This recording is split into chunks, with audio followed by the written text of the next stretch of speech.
नमस्कार साथियों, मैं मनोज मलिक स्वागत करता हूं आपका अपने YouTube चैनल पर।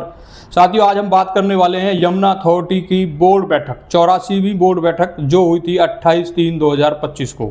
उसमें क्या क्या निर्णय लिए गए, क्या उसका बजट था, किसानों को क्या मिला, अथॉरिटी ने अपने रेट में कितनी बढ़ोतरी की है, इस सब की जानकारी के लिए आज आप बने रहिए हमारी वीडियो में, लास्ट तक बने रहिए। सबसे पहले हम बात करते हैं यमुना अथॉरिटी के बजट के बारे में। यमुना अथॉरिटी का जो 2025-26 का बजट है वो 9,997 करोड़ रुपए का है। बहुत बड़ा बजट है।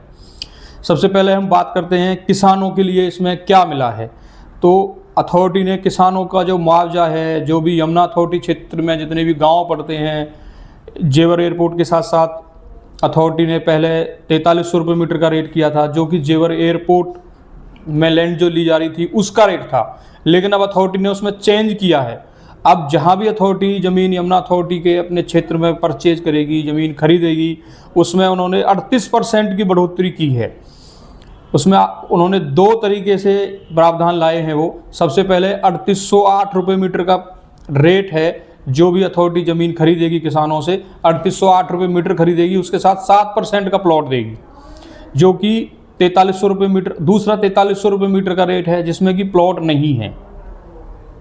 मैं दोबारा इस बात को रिपीट कर देता हूं कि यमुना अथॉरिटी ने दो नियम लागू किए हैं। मुआवजा, जो किसानों का मुआवजा होता है उसके संबंधित 3808 रुपये मीटर का रेट है ज़मीन का, उसके बाद 7% का प्लॉट है, और दूसरा 4300 रुपये मीटर का रेट है जिसमें कि प्लॉट नहीं है।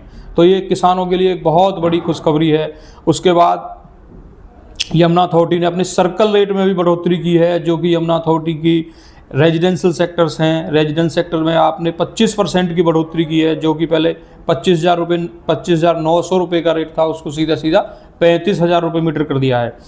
उसके बाद इनका इंडस्ट्रियल सेक्टर्स है जिसमें 10% की बढ़ोतरी की गई है।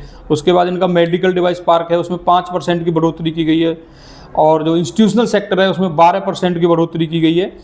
और उसके बाद यमुना अथॉरिटी में एक मेडिकल यूनिवर्सिटी और एक कैंसर एडवांस सेंटर बनाने के लिए भी यमुना अथॉरिटी ने ज़मीन चिन्हित की है।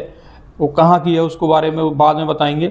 उसके बाद CISF, जो कि जेवर इंटरनेशनल एयरपोर्ट के ऊपर जो सिक्योरिटी रहेगी CISF की, उसके लिए 22A सेक्टर में आपका 13,000 मीटर का एक प्लॉट उन्होंने उसमें दिया है, जिसमें कि उनके आवास बनेंगे जिनमें वो लोग रहेंगे। उसके बाद धनौरी गाँव, सेक्टर 17 के जो धनौरी गाँव है वहाँ पर गौशाला और 7,000 मीटर ज़मीन दी गई है गौशाला के लिए। और वाइल्ड एनिमल्स, जो भी एयरपोर्ट के ऊपर जैसे हम देखते हैं कि एनिमल, जो वाइल्ड एनिमल्स होते हैं, पक्षी होते हैं हमारे, वो जहाज़ से टकराते हैं, उड़ते रहते हैं, तो वो घायल हो जाते हैं। तो उसके लिए भी यमुना अथॉरिटी ने सेक्टर 17 में जो गौशाला है वहाँ पे 7,000 मीटर की जो गौशाला है वहाँ पर एक अपना एक हॉस्पिटल टाइप का, जो वाइल्ड एनिमल्स के लिए हॉस्पिटल रहेगा, उस टाइप के लिए भी उन्होंने ज़मीन वहाँ पे दी है। तो ये बहुत सारी परियोजनाएं यमुना अथॉरिटी लागू कर रही है धीरे धीरे, और इस क्षेत्र में विकास करने के लिए यमुना अथॉरिटी बिल्कुल तत्पर है। तो आप किसी भी तरह की इन्वेस्टमेंट कर सकते हैं। हालांकि यमुना अथॉरिटी की स्कीम अभी एक और आ रही है, लेकिन स्कीम से कोई फ़र्क नहीं पड़ने वाला है। जिस तरह से लोग यहाँ इन्वेस्ट कर रहे हैं, जिस तरह से यहाँ लोग आ रहे हैं। और आप हमारे चैनल को लाइक कीजिए, सब्सक्राइब कीजिए। धन्यवाद।